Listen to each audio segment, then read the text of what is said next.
Hello, in today's video we will be looking at how to attempt the fractions question type in the 11 plus. Let's look at our first question.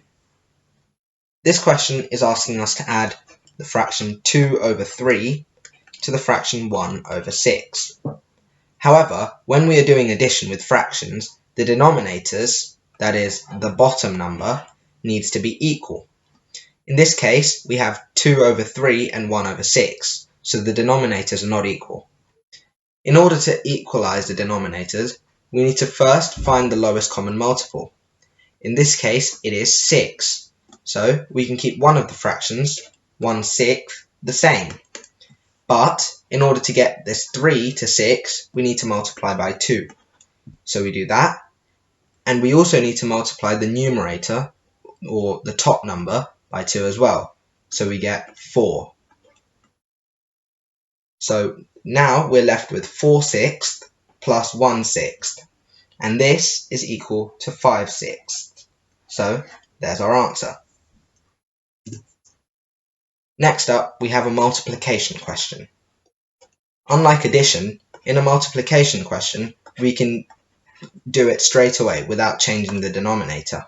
So all we need to do is cross out this multiplication sign in the middle and move it above and below. So we do 8 times 2 to give us 16, and then 9 times 5 to give us a denominator of 45. So 16 over 45 is our answer. Now question 3. This time we have a word question. So let's read through it and underline the key information. If I spent 3/4 of my money on sweets and I had £4.80 to start with, how much money do I have left? So looking at the key information, we can see that they had £4.80 to start with. Then they subtract 3/4 of it, and it's asking how much they have left. So we can just find out 1/4 of £4.80.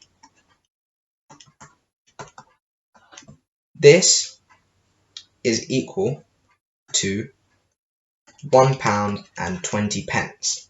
So that is our answer, £1.20.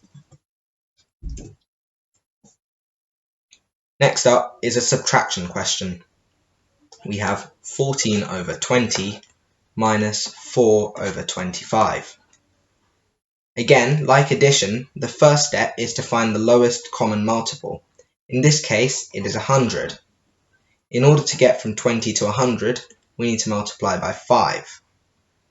So if we do that to the bottom, we get 100, and then 14 times 5 is equal to 70. We also need to do this to the second fraction, as it's 25, and then we multiply that by 4, which gives us 100, and we also multiply this numerator by 4, which gives us 16.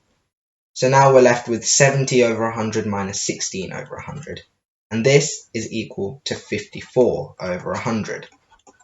However, this is not our answer, because the question asks for it in its simplest form, and this means we have to simplify the fraction until we cannot anymore. So, how to simplify a fraction is we find the factors of this. So 54 can be divided by 2, as can 100. So if we divide them both by 2, we get 27 over 50. If we look at it again, we can't have any more divisions because they have no shared factors. Therefore, our answer is 27 over 50, as that is the simplest form of 54 over 100. Now let's look at question 5. Here we have a division question. The easiest way to go about a division question with fractions is to remember this: KFC. And that's not the chicken, that's this: keep, flip, change. So if we write out our question, 4/5 divided by 1/7, what we do is we keep this first fraction as it is, so 4/5. Then we flip over this fraction, so 7 over 1, and then we change this to a multiplication sign. So we get 4/5 over 7 over times 7 over 1. And multiplication is much easier to solve with fractions than division is. So if we do that, we get 4 times 7, which is 28, over 5 times 1, which is 5. So 28 over 5 is our answer. Finally, here's a little challenge for you to try yourself at home. Pause the video and attempt the question, and leave what you think your answer is down below in the comments, and I'll tell you if you're right. Thank you for watching. I hope you found this video useful. If you did, please leave a like and subscribe for more videos like this.